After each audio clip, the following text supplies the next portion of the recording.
Hey, welcome to another episode of JSN Backcountry Snowmobiling. In today's episode, I'm going to show you how I adjust the track tension and alignment on a Matryx Slash. Stick around to the end of the video, I have a question for you. So this is my 22 Khaos Matryx Slash. First thing we got to do is get this sled off the ground. The track has to be suspended. I can't use my old track stand because when you try to lift it up, it bends the fender, and I don't want to wreck my brand new fender.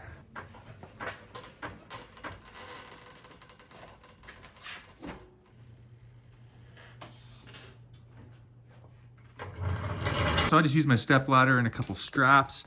I've tried using a ratchet strap before and it's hard to get it off. Also, the floor jack really saves your back. You just jack the sled up, hang it, and then put the floor jack down. Got the owner's manual out. I have the Series 8 2.75 inch track, and the slack required is 1 to 1 1/4 inch with 10 pounds of weight, 16 inches ahead of the rear idler shaft. So here's the tools you need. I have a 3/4 inch ratchet with a 16mm socket. 5/8 will work too. This is for the rear axle nut. We're gonna loosen that off in a sec. I also have a 16mm open end wrench, and that's for this lock nut right here.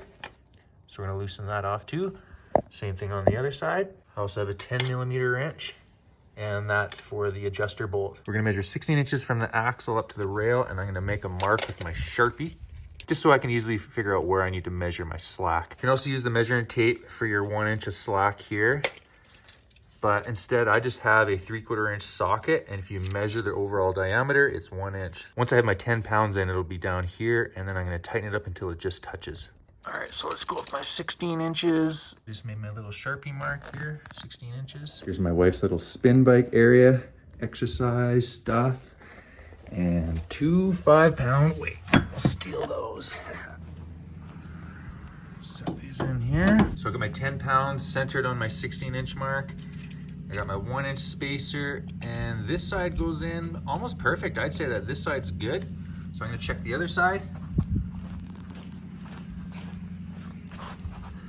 And I'm noticing on this side, it's too tight. It won't go in. So I'm looking at my little adjuster bolts here, and I'm gonna measure. I'm pretty sure that this side is tightened in further than the other side by a fair bit. Let's check. So on the left side, it looks like I'm at about 1 3/4 inches on that adjuster bolt. And on this side, I am just over 1 1/2. I'm gonna go out on this adjuster to 1 3/4 and tighten it back up and see what happens. We're gonna loosen off the axle. I'll tighten that back up later with my torque wrench.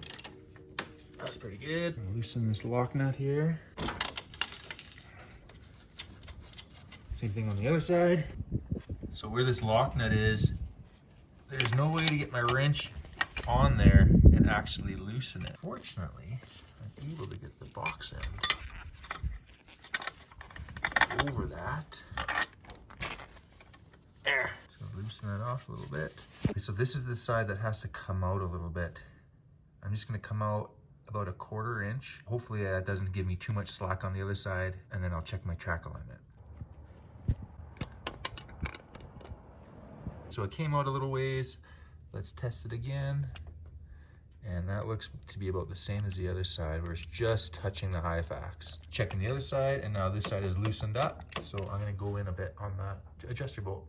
Left-handed. I'm actually looking through the camera right now as I'm doing this. There we go. Okay, so it looks pretty good. I'm gonna take these weights out before I forget they're in there. I'm gonna tighten up those lock nuts. I'm gonna tighten up the axle nut. While I'm down here, I'm also gonna check the Hyfax. Looks like I have tons of life still. I use the scratchers anytime there's a trail ride. I also wanna check the condition of the track. So with the 2022 and newer 2.75 tracks, Polaris went to this new extrovert style driver. It goes through these track windows that are clipped. So I'm looking here and I don't see anywhere on this track. I know that in the past you had to run them pretty tight, otherwise it would ratchet. It would actually start wearing out the rubber on the track and actually wrecking it. I'm checking out the anti-stab kit. Check out my limiter straps, everything's tight still. Check out one of my last videos where I show you how I grease the skid while it's in the back of my truck. Still see the fresh grease there from last time. Still got my bumpers. Sometimes you lose those. I've had one go missing before. Checking all my bogey wheels, making sure these snap rings are in place. Daryl had one come out a few rides ago and that caused us some headaches. He had to go back into town to get some snap ring pliers. Turned out that that groove was actually wrecked and the snap ring just popped right back out. So he had to just buy a new bogey wheel. That was on the rear one. Checking out the shocks. Looks like my bumper's still pretty good in there too. Sometimes these crack and they fall off. That happened to me before. Thinking about putting on an extra set of scratches here. It's been so icy. We've hardly had any new snow lately, and so these new Matryx Slash, they heat up quite a bit on the trail. You can see that the tunnel cooler ends way up there, just underneath the seat. So it's not as good of cooling. It's not bad. I don't see a single nick in any one of these lugs, and I am constantly riding in low snow where there's rocks and logs and sharp sticks that I'm going over. So yeah, pretty happy with the durability of this Series 8 track. Checking the Hyfax on this side, and it looks good. Still have tons of life left in it. Tighten that lock nut back up. Hey, do me a favor and hit that like button, subscribe, and share it with all your riding buddies. That'll help this video reach other people who might also find it helpful. So there's the torque spec for that rear idler shaft bolt, 55 foot-pounds. Set to 55. Torque to spec. All right, we're gonna start the sled up, run the track a little bit, and then we're gonna check the track alignment. Make sure there's nothing in there like my weights.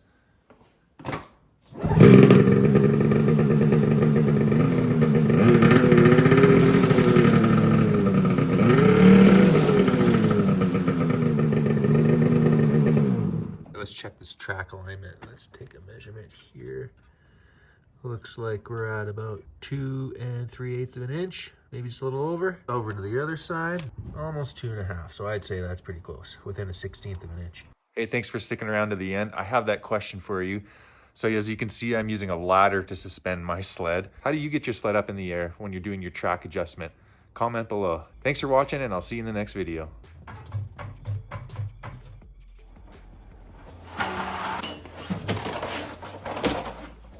This Amazon guy has really got his tunes rocking. It's pretty awesome. Okay, he's gone.